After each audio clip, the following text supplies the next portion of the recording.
충격적인 일이 벌어졌습니다. 지금 미국의 교실이 전쟁터로 변하고 있습니다. 하루 평균 3번 학생들이 총에 맞아 쓰러지고 교사들은 책상 밑으로 몸을 숨깁니다.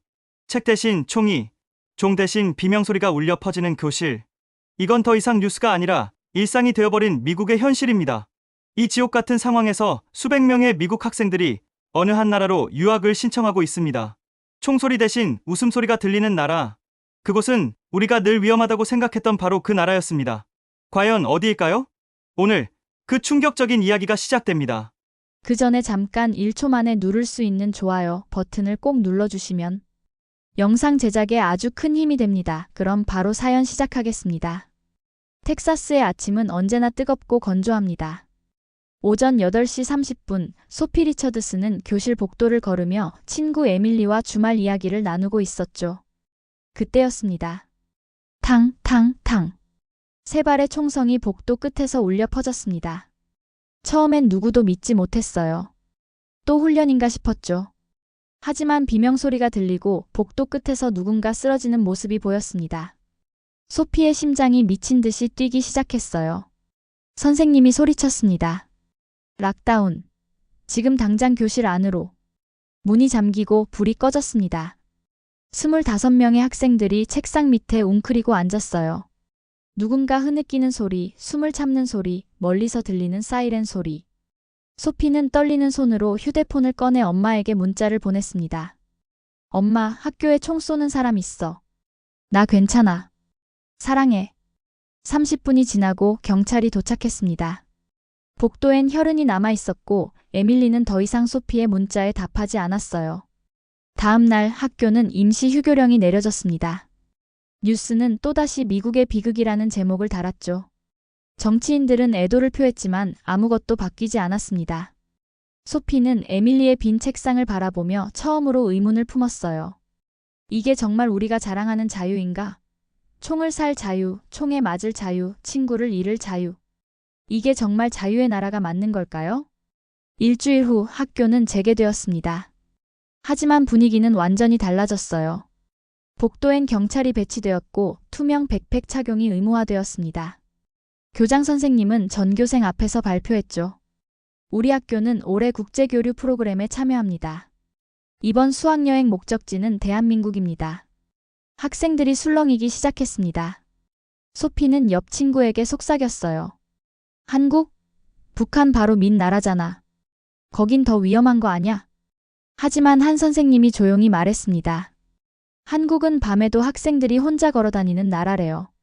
총기 사건도 거의 없다고 하더군요. 그 말이 소피의 머릿속에 이상하게 남았습니다. 총기 사건이 없는 나라? 그게 가능한 일인가요? 소피는 창밖을 바라보며 생각했습니다. 에밀리가 그곳에 있었다면 지금도 살아 있었을까? 학교로 돌아온 지 한 달이 지났지만 일상은 회복되지 않았습니다. 매주 화요일 오전엔 총기 대피 훈련이 실시되었어요. 알람이 울리면 학생들은 자동적으로 책상 밑으로 기어들어갔죠. 교실 문엔 락다운 절차라고 적힌 빨간 스티커가 붙어 있었습니다. 소피는 친구에게 말했어요. 우린 수학보다 생존법을 먼저 배우는 것 같아. 맞는 말이었습니다. 미국 학생들에게 학교는 더 이상 안전한 공간이 아니었어요. 부모들은 자녀에게 방탄 백팩을 사주기 시작했고 일부 학교는 교사에게 총기 휴대를 허용하는 법안까지 통과시켰죠. 이게 정상인가요? 아무도 이상하다고 생각하지 않는 것처럼 보였습니다. 어느 날 소피는 도서관에서 한국에 대한 자료를 찾아보기 시작했어요. CNN 뉴스 속 한국은 늘 북한과 미사일, 분단으로만 묘사되었습니다. 긴장이 고조된 나라, 언제 전쟁이 날지 모르는 위험한 곳. 하지만 통계를 찾아보니 이상한 점이 있었어요. 한국의 총기 사망률은 미국의 100분의 1도 안 되었습니다. 범죄율도 현저히 낮았죠. 소피는 고개를 갸우뚱했어요. 이게 맞나? 분단 국가가 우리보다 안전하다고? 그때 담임 선생님이 다가와 말했습니다. 한국 여행 신청했니? 네가 가면 좋을 것 같은데. 넌 질문이 많은 아이니까. 소피는 망설였습니다. 부모님은 반대하실 게 뻔했어요. 하지만 이상하게도 궁금했습니다. 총성 없는 학교가 정말 존재할까? 밤에 혼자 걸을 수 있는 거리가 있을까? 소피는 신청서를 작성했습니다. 며칠 후 합격 통지서가 왔어요. 출발일은 2달 뒤였습니다. 소피는 창밖을 보며 중얼거렸죠. 에밀리, 내가 내 목까지 보고 올게. 비행기에 오르는 순간 소피의 가슴은 두려움과 기대로 뒤섞여 있었습니다. 15시간의 비행 끝에 도착한 곳은 인천국제공항이었어요. 기내 방송이 한국어와 영어로 번갈아 흘러나왔죠. 소피는 창밖을 내다봤습니다. 새벽 6시 하늘은 회색빛이었지만 공항은 이미 환하게 빛나고 있었어요. 입국장에 들어서자 소피는 입을 다물지 못했습니다. 공항 바닥은 거울처럼 깨끗했어요. 쓰레기 하나 보이지 않았죠. 안내 로봇이 영어로 말을 걸어왔습니다. 환영합니다. 어디로 가시나요? 자동 입국 심사대가 줄지어 있었고 화면엔 얼굴 인식 기술이 작동하고 있었어요. 소피는 친구에게 속삭였습니다. 여기 정말 분단국가 맞아? 우리 공항보다 훨씬 미래 같은데? 수화물을 찾는 동안 소피는 주변을 둘러봤어요. 사람들은 질서정연하게 줄을 섰고 아무도 큰 소리로 떠들지 않았습니다. 공항 직원들은 정중하게 인사했죠. 소피는 휴대폰으로 와이파이를 연결했어요. 속도가 너무 빨라서 놀랐습니다. 집에서 쓰던 인터넷보다 3배는 빠른 것 같았죠. 버스를 타고 서울로 향하는 길, 창밖 풍경은 계속해서 소피를 놀라게 만들었습니다. 고층 빌딩들 사이로 깨끗한 도로가 펼쳐져 있었어요. 전광판엔 한글과 영어가 함께 표시되어 있었죠. 지하철역 입구마다 엘리베이터가 설치되어 있었고, 보도는 휠체어가 다닐 수 있도록 경사로가 만들어져 있었습니다. 이런 게 진짜 선진국이구나. 소피는 처음으로 자신이 가졌던 편견이 얼마나 잘못된 것이었는지 깨달았습니다. CNN이 보여준 한국과 실제 한국은 완전히 달랐어요. 여기엔 공포가 없었습니다. 여기엔 불안이 없었죠. 소피는 창밖을 보며 생각했습니다. 이곳에서 에밀리는 죽지 않았을 거야. 서울의 첫날 밤이었습니다. 호텔에서 저녁 식사를 마친 후 선생님은 학생들에게 2시간의 자유시간을 주었어요. 소피는 친구 몇 명과 함께 호텔 근처 거리로 나갔습니다. 시계를 보니 밤 10시가 넘어가고 있었어요. 텍사스였다면 절대 밖에 나오지 않았을 시간이었죠. 하지만 서울의 밤거리는 달랐습니다. 거리는 환하게 빛나고 있었어요. 편의점마다 불이 켜져 있었고 카페에선 사람들이 여유롭게 커피를 마시고 있었죠. 무엇보다 놀라운 건 혼자 걷는 여성들이었습니다. 젊은 여성, 나이 든 여성, 심지어 중학생처럼 보이는 아이들도 혼자 걷고 있었어요. 아무도 두려워하지 않았습니다. 소피는 친구에게 물었어요. 여긴 밤에 위험하지 않나 봐? 친구가 대답했습니다. 선생님이 그러는데 한국은 여자 혼자 밤에 걸어도 안전한 나라래. 소피는 믿기지 않았습니다. 미국에선 상상도 할 수 없는 일이었으니까요. 밤 10시에 여자 혼자 걷는다는 건 자살 행위나 다름없었어요. 하지만 여기선 그게 일상이었습니다. 야시장에 도착했을 때 소피는 또 한 번 놀랐습니다. 좁은 골목 사이로 수많은 포장마차가 늘어서 있었어요. 떡볶이, 순대, 호떡, 붕어빵. 낯선 음식들이지만 향기는 따뜻했습니다. 한 포장마차 앞에 서 있는데 앞치마를 두른 아주머니가 소피를 보며 웃었어요. 어디서 왔어? 소피는 서툰 발음으로 대답했습니다. 미국이요. 아주머니는 호떡 하나를 집어 소피에게 건넸습니다. 이거 먹어봐. 맵지 않아. 달콤해. 소피는 당황했어요. 돈을 내려고 하자 아주머니가 손을 저었습니다. 괜찮아. 외국에서 왔는데 서비스지. 그 순간 소피는 처음으로 한국의 정이라는 걸 느꼈습니다. 낯선 사람에게 베푸는 따뜻함. 대가 없는 친절. 미국에선 경험해 본 적 없는 감정이었어요. 소피는 호떡을 한 입 베어 물며 눈시울이 뜨거워지는 걸 느꼈습니다. 이 평화가 이렇게 당연한 거였나요? 이 안전이 이렇게 자연스러운 거였나요? 다음 날 아침 일행은 서울의 한 특목고를 방문했습니다. 학교 정문에 들어서자 소피는 깜짝 놀랐어요. 교정은 넓고 깨끗했으며 건물은 현대적이었습니다. 무엇보다 놀라운 건 학생들의 표정이었어요. 그들은 웃고 있었습니다. 복도를 걷는 학생들, 도서관에서 책을 읽는 학생들, 모두가 편안해 보였죠. 교실에 들어가자 한국 학생들이 영어로 인사했습니다. 환영합니다. 어디서 오셨어요? 소피는 대답했어요. 텍사스에서 왔어요. 한 학생이 물었습니다. 텍사스요? 거기 카우보이 많죠? 모두가 웃었습니다. 소피도 따라 웃었어요. 이상하게도 긴장이 풀렸습니다. 수업이 시작되었습니다. 영어 토론 수업이었어요. 주제는 인공지능과 윤리였습니다. 한국 학생들은 유창한 영어로 자신의 의견을 발표했어요. 누군가는 찬성 입장을, 누군가는 반대 입장을 논리적으로 펼쳤죠. 교사는 학생들에게 질문했고 학생들은 거침없이 대답했습니다. 소피는 속으로 생각했어요. 미국 학교에선 교사가 말하면 학생들은 받아 적기만 합니다. 질문하는 학생은 거의 없었죠. 하지만 여기선 달랐어요. 학생들이 질문하고 교사가 듣고 함께 토론했습니다. 이건 단순한 수업이 아니라 존중의 문화였어요. 수업이 끝나고 소피는 한 학생에게 물었습니다. 너희는 공부 때문에 스트레스 안 받아? 학생이 웃으며 대답했어요. 물론 받죠. 하지만 학교에서 총 맞을 걱정은 안 해도 돼요. 그 말이 소피의 가슴을 찔렀습니다. 맞아요. 여기선 공부가 유일한 고민이었습니다. 생존은 고민이 아니었어요. 교실 벽면엔 국제 수학 올림피아드 트로피가 진열되어 있었고 과학대회 수상 현수막이 걸려 있었습니다. 소피는 복도를 걸으며 생각했어요.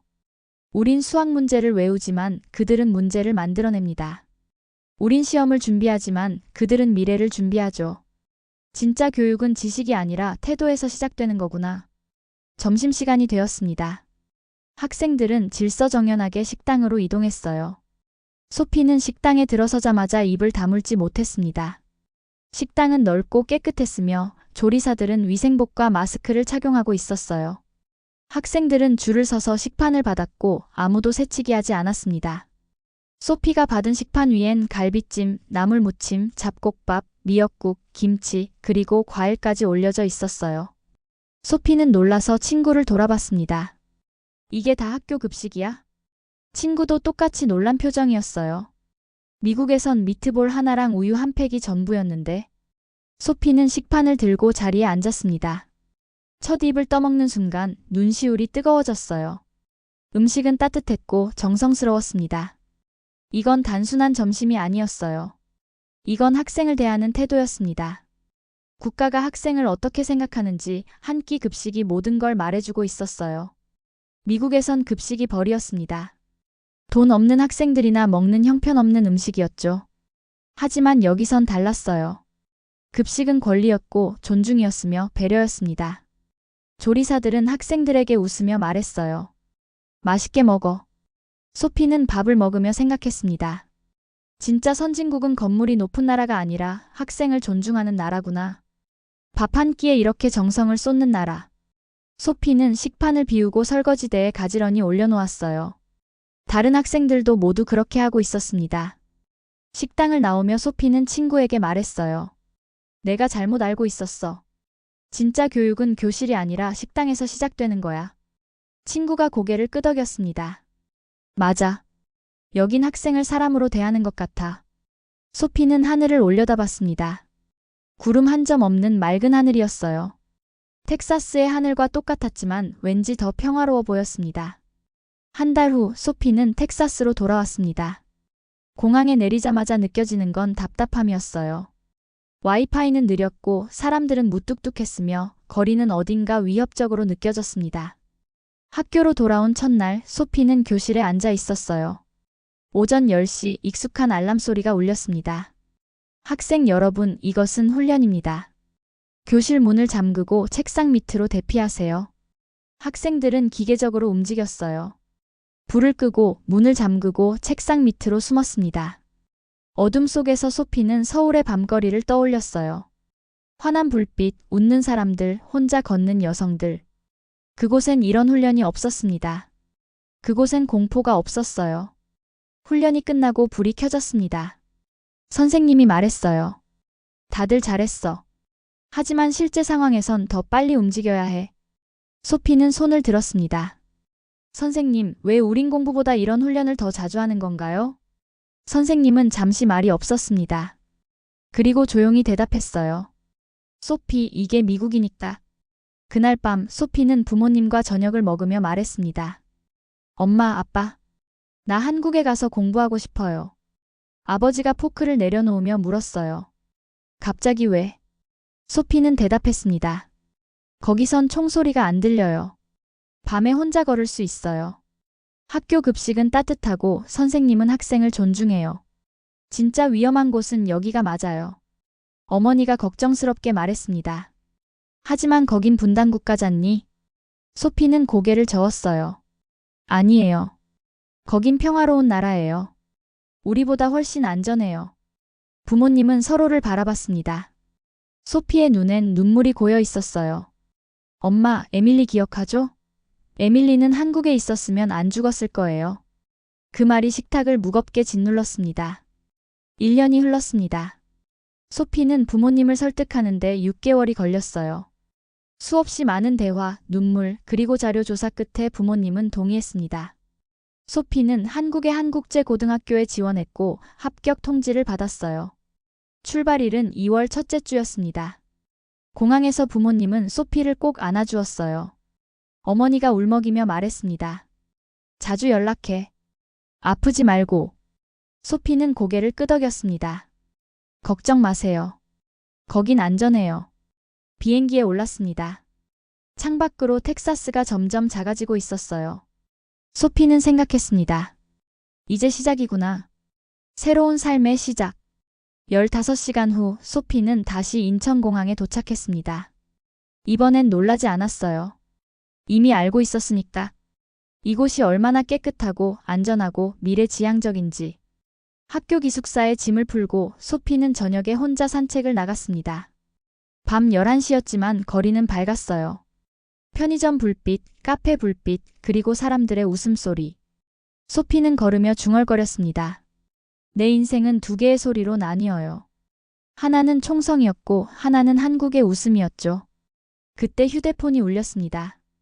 어머니의 문자였어요. 잘 도착했니? 소피는 답장을 보냈습니다. 응. 엄마, 여긴 정말 평화로워. 나 여기서 행복할 것 같아. 소피는 휴대폰을 주머니에 넣고 다시 걷기 시작했습니다. 하늘엔 별이 빛나고 있었고 거리엔 음악이 흘러나왔어요. 이제 소피는 더 이상 총성을 두려워하지 않아도 되었습니다. 이제 소피는 밤거리를 자유롭게 걸을 수 있었어요.